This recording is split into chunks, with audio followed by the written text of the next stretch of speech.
Hi there, my name is Katie Carroll. This is my final project for Abnormal Psych.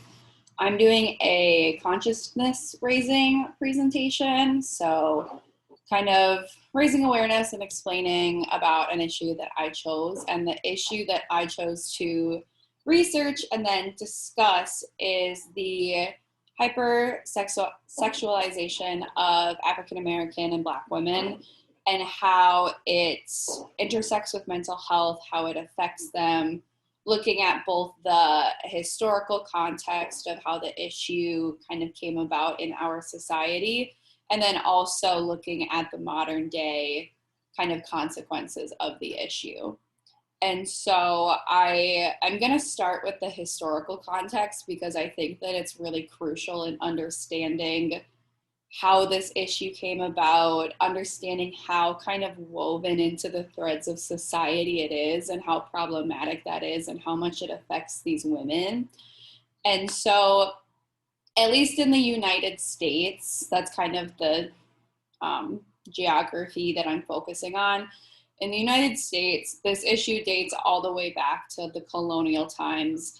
It started with colonial imperialism. It started with this idea of manifest destiny. And a lot of the sources that I found were explaining how Black women and as they were brought over as slaves were kind of seen as not just property, but kind of just a reward of this idea of manifest destiny that the colonizers had coming over from Europe.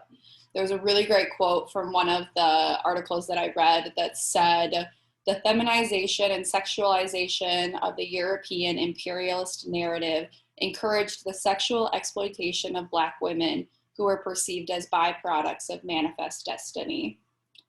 And this can be kind of broken down into a couple of different ways that Black women were sexually exploited and how that dehumanized them and kind of took away their value as people and instead framed them more as being objects. And so kind of thinking back on history lessons, thinking back on any US history class that we might have taken, we know that slavery was rampant in the United States up until the Civil War. We know that African American people were seen as property. They were not seen as humans. They were even in a lot of cases kind of seen more in the realm of being animals rather than people. They were severely objectified. They were abused. They were tortured. And the colonizers really didn't have any consequences for this because they were the people in power. And that's another thing that I'm just going to keep touching on is the fact that this entire issue can be broken down into this kind of system of power dynamics and how Black women are consistently at the very bottom of the totem pole of power dynamics in our society. And so in historical context, Black women, not only were they slaves, but they were also sexual slaves for a lot of the wealthy landowners that kept them. They were often kind of stereotyped as being like seductresses or just so tempting that they couldn't, like the landowners couldn't stay away. And this was, again, another way of these power dynamics framing it so that the white men they weren't implicating themselves in the legal matters. Everything fell onto the Black women. No blame fell on the white men because they were the ones who were creating the laws. So therefore, they chose to keep themselves out of it. And so not only were they raping, torturing, enslaving, forcibly impregnating these Black women, but they were also completely taking away any and all rights they had as humans. They were completely viewed as objects. They were 100% these landowners' property. And they really had they were given no attributes of being human. And that kind of fed in from this white supremacy, white colonizer belief of, again, Black people being animals and Black people being subhuman, and therefore, you know, they don't feel things the same way that white people do. So they don't need the same rights that white people were afforded. And this fact kind of paved the way for all of the issues that now plague Black women in modern society. The value of a Black woman way back in kind of colonial imperialist times, back in the 1600s, 1700s even, all of the value of a Black woman was placed on her body and her sexuality and her reproductive worth. Was she, they called, the landowners literally called Black women who could produce offspring, breeders. They were not women, they were breeders, because having a large family was incredibly important for kind of a status label back then. And so these wealthy landowners would rape the women that they knew could give them offspring and produce a massive family, even though those kids were still kind of seen as animals or hybrids because they were half Black and half white.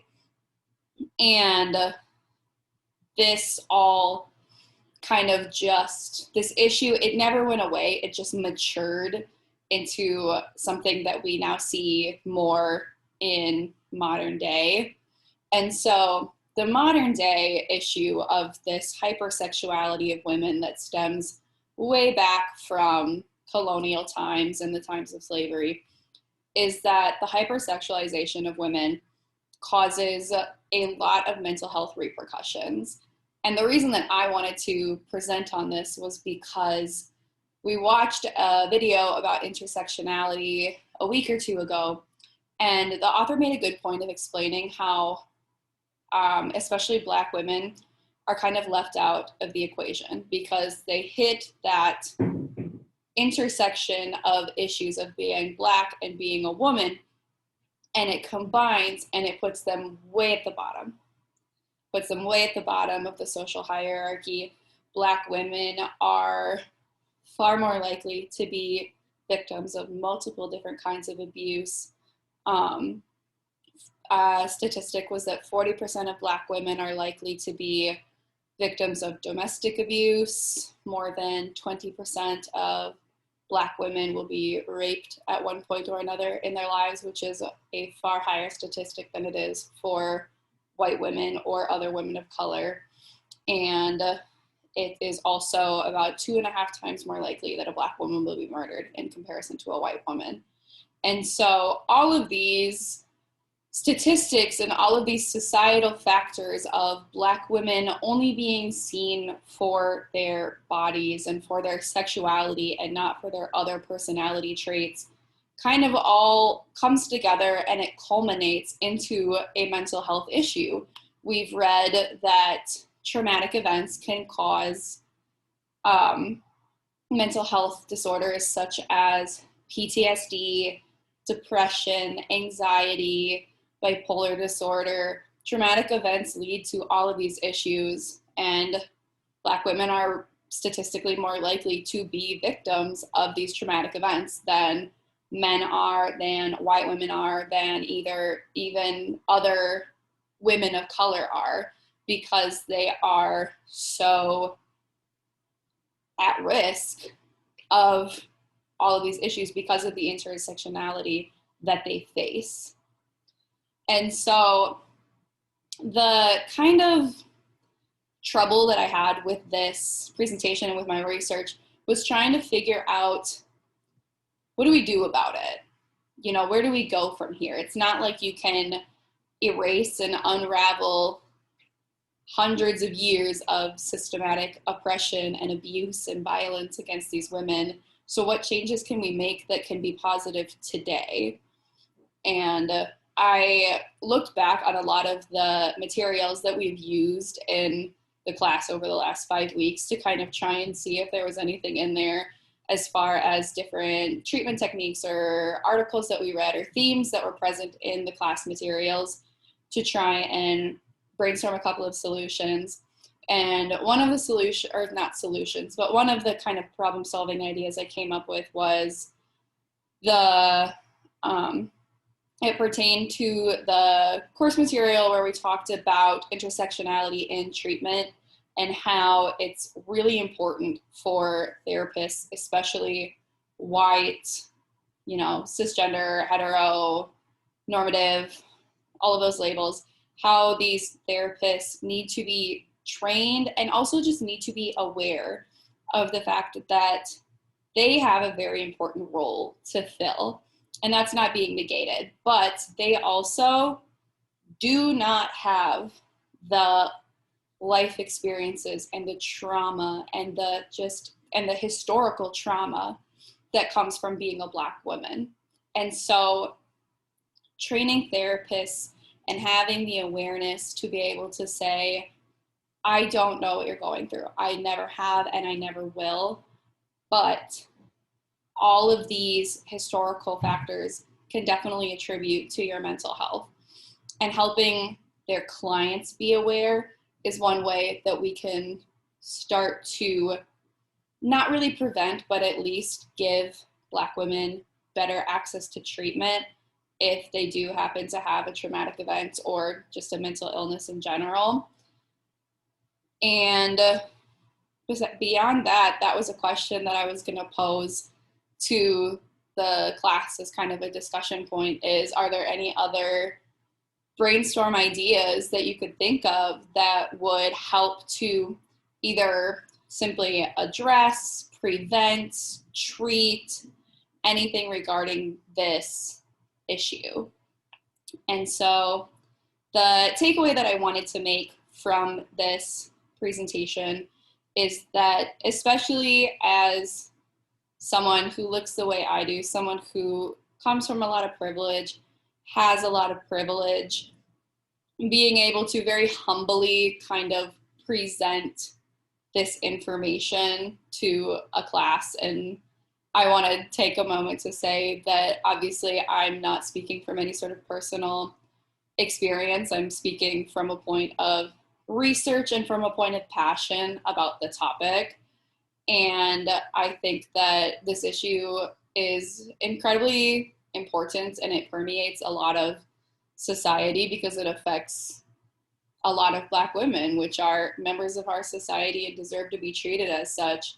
They have spent decades and centuries having their humanity taken away. And so I think that any steps that we can take to start to give it back to them is a step in the right direction.